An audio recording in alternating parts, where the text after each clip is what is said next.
ഇടതുപക്ഷം എന്നത്, കമ്മ്യൂണിസ്റ്റ് പാർട്ടികൾ എന്നത് വിശ്വാസത്തിനെതിരാണ്. അതായിരുന്നു പ്രധാനപ്പെട്ട ഏറ്റവും വലിയ ആരോപണം എന്നത്.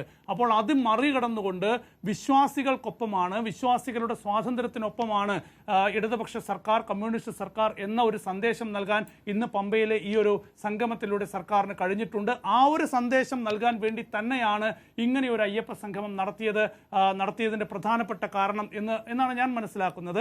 ശബരിമല വികസനം മറ്റൊരു പ്രധാനപ്പെട്ട വിഷയമാണ്. 1300 കോടി രൂപയുടെ മാസ്റ്റർ പ്ലാൻ, അതുമായി ബന്ധപ്പെട്ട ചർച്ചകളൊക്കെ തന്നെ സമ്മേളനത്തിൽ ഉയർന്നു വന്നിട്ടുണ്ട്. അതിനായി ഒരു 18-അംഗ സമിതി ഈ സമ്മേളനത്തിൽ ഉയർന്നു വന്ന നിർദ്ദേശങ്ങൾ ക്രോഡീകരിച്ചുകൊണ്ട് ഒരു തീരുമാനമെടുക്കാനൊക്കെ തന്നെ രൂപീകരിച്ചിട്ടുണ്ട്. പക്ഷേ അതിനപ്പുറത്ത് ഈ സമ്മേളനം നൽകുന്ന വലിയൊരു രാഷ്ട്രീയ സന്ദേശമുണ്ട്. ആ രാഷ്ട്രീയ സന്ദേശം എന്നത് കേരളത്തിലെ ഇടതുപക്ഷ സർക്കാർ, കമ്മ്യൂണിസ്റ്റ് സർക്കാർ വിശ്വാസികൾക്കെതിരല്ല, വിശ്വാസികൾക്കൊപ്പമാണ് എന്ന വലിയൊരു രാഷ്ട്രീയ സന്ദേശം ഈ സമ്മേളനത്തിലൂടെ നൽകുകയാണ്. മാത്രമല്ല, NSSനെ ഈ സമ്മേളനത്തിലേക്ക് കൊണ്ടുവരാൻ ഈ സർക്കാരിന് സാധിച്ചു എന്നത് വളരെ പ്രധാനപ്പെട്ട രാഷ്ട്രീയ നീക്കമാണ്.